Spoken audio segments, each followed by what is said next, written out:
And just going back to the film Babylon, in what extent do you feel that that film speaks to your experience of growing up in London? I think for me it was less direct in terms of the exact experience. So, for example, like I say with the beefy bit, I can identify with the sheepskin coat more than the dreads. But the dreads were romantically very powerful for me because Bob Marley was my hero, rebel. The I rebel music. That was a romantic hero. For me, they were my Black Panthers. I obviously knew about the Black Panthers.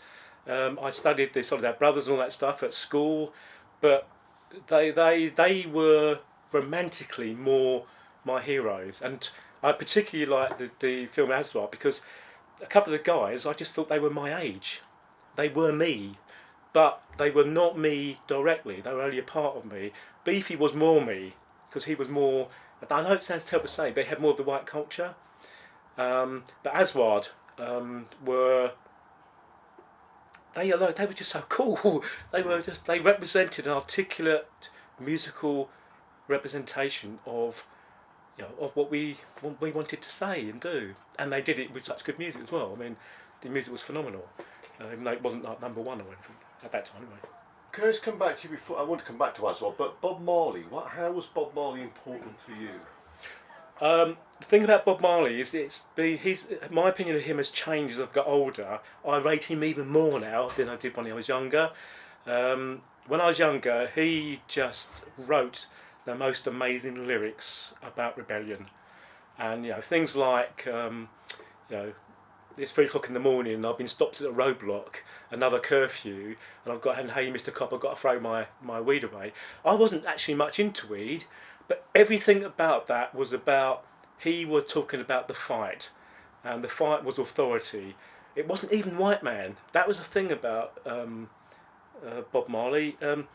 Some of it was clearly, a lot of it was clearly about the white man, but a lot of it was actually about authority and repression, full stop. Even historically racistly driven, and slavery originated. But he was a hero. He was cool. He went on Old Grey Whistle Test. Now I don't know if you know about Old Grey Whistle Test. It's a bit like an old Fuddy Duddy's heavy metal music channel. That's how it appeared to me at the time. I didn't realise how cool it was because all I used to hear from white guys at school who were into things like Led Zeppelin and all these heavy metal bands was this was a cool program, and there were some of those bands I used to like, white bands.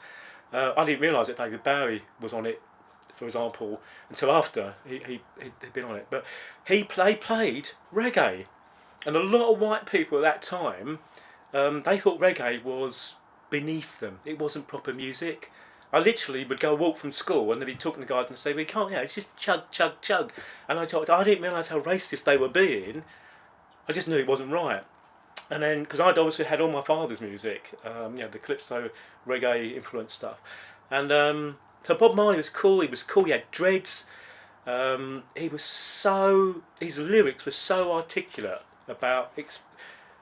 You can feel the power of the fight more often, and it just seems to be the way he could just, I don't know, he phrased things, and you knew exactly what he meant.